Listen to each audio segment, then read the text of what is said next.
गोविंदपुर की बिमला एक बूढ़ी माँ थी। उनके बाल सफ़ेद हो चुके थे, कमर झुक गई थी, लेकिन दिल में अपने बेटे के लिए उतना ही प्यार था जितना बचपन में था। उनका बेटा रवि रवि बचपन से ही बहुत गरीब था। बिमला माँ खेत में मजदूरी करती और लोगों के घर बर्तन धोती और कई बार तो भूखी रहकर अपने बेटे को खाना खिलाती। रवि अक्सर पूछता, माँ तुम खाना क्यों नहीं खाती हो? माँ मुस्कुराती और कहती, मैं खा चुकी हूँ बेटा, मुझे भूख नहीं है। लेकिन सच तो यह था कि यह भूखी ही सो जाती थी। एक बार रवि स्कूल की फीस भरने के लिए माँ से बोला। बिमला के पास पैसे नहीं थे। फिर बिमला ने सोचा, क्यों ना मैं अपना शादी वाला कंगन बेच दूँ, जो उनकी शादी की आखिरी निशानी थी। जब बिमला अपने शादी वाली कंगन दुकान पर ले गई तो दुकानदार ने पूछा, माँ आप इसे क्यों बेच रही हो? माँ की आंखें भर आई और बोली, मेरे बेटे की पढ़ाई के लिए मैं इसे बेच रही हूँ, वही मेरा भविष्य है। रवि पढ़ाई में बहुत होशियार था। माँ का सपना था कि मेरा बेटा बड़ा आदमी बनेगा, और सच में सालों बाद मेहनत के बाद रवि शहर में एक बड़ा ऑफिसर बन गया। जब रवि नौकरी पर जाने लगा तब माँ से कहा, माँ अब तुम्हें काम करने की ज़रूरत नहीं है, मैं तुम्हें शहर ले चलूँगा। माँ खुशी से रो पड़ी। उसे लगा अब उसकी ज़िंदगी में आराम आएगा। लेकिन शहर पहुँचते ही सब कुछ बदल गया। रवि की शादी हो गई। बहू को बूढ़ी माँ पसंद नहीं थी।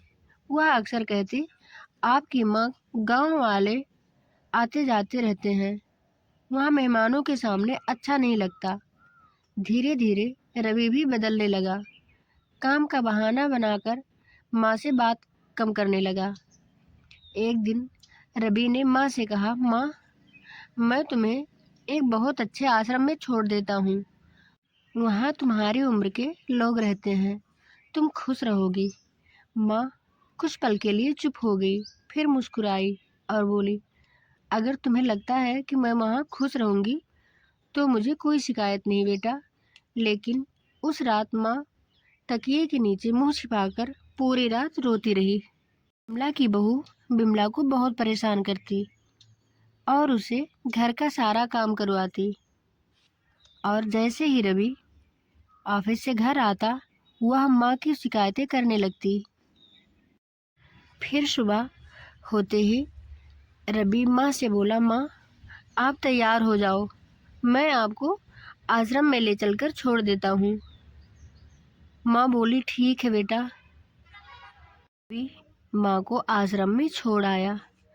आश्रम में रोज सुबह माँ दरवाजे के पास बैठ जाती और हर गाड़ी की आवाज़ पर उठकर देखती। बिमला को लगता शायद आज उनका बेटा आए, और दूसरी बूढ़ी औरतें पूछती, क्या बेटा मिलने नहीं आता? माँ गर्व से झूठ बोल देती, हाँ बहुत व्यस्त रहता है ना, जल्दी आएगा। असल में महीने साल में बदल गए और रवि कभी नहीं आया। दीपावली आ गई और सारे बुजुर्ग उनके बच्चे लेने आ गए। पूरा आश्रम खाली हो गया, सिर्फ बिमला माँ अकेले रह गई। वह खिड़की से आसमान में पटाखे देख रही थी और धीरे से बोली, रवि तू बचपन में पटाखों से डर जाता था, याद है ना? उसकी आंखें आंसू से भर आते। बिमला बस केवल रवि को ही बुलाती रहती। डॉक्टर ने कहा, अब इनके पास ज़्यादा टाइम नहीं है।